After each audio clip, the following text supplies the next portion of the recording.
one group of creatures that has dominated the oceans for 450 million years. A time during which sharks have had the opportunity to adapt and diversify into an array of weird and wonderful species. Many, like the well-known great white shark, have adapted to life in the open ocean as apex predators at the top of the food chain. Let's take a look at these fascinating yet often misunderstood inhabitants of the oceans. When we think of sharks, many of us picture them as mindless killers, but sharks are far more remarkable than mere monsters. They are highly specialized predators, demonstrating an array of adaptations in order to survive the various habitats of the ocean.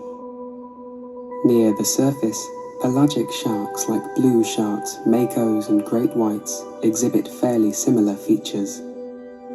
They are streamlined to allow for faster movement, and bluish-grey so that they can blend in with their environment. But these sharks represent just the tip of the iceberg, for lurking in deeper waters is a world of elusive, mysterious, and often gigantic shark species.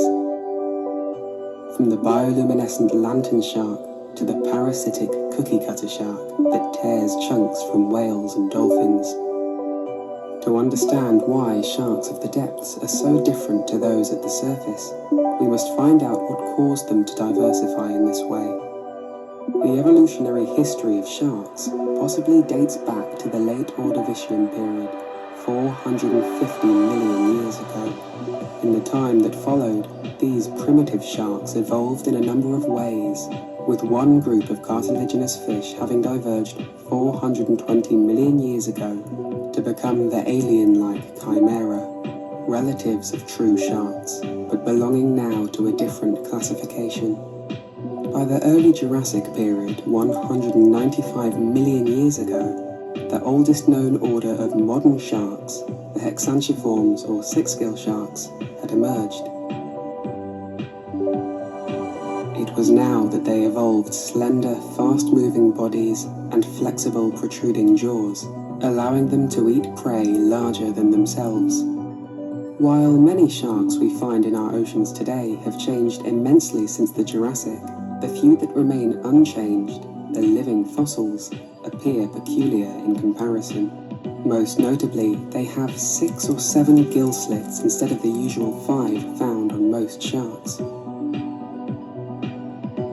This can be observed in the frilled shark, with its slim, eel-like body and snake-like head.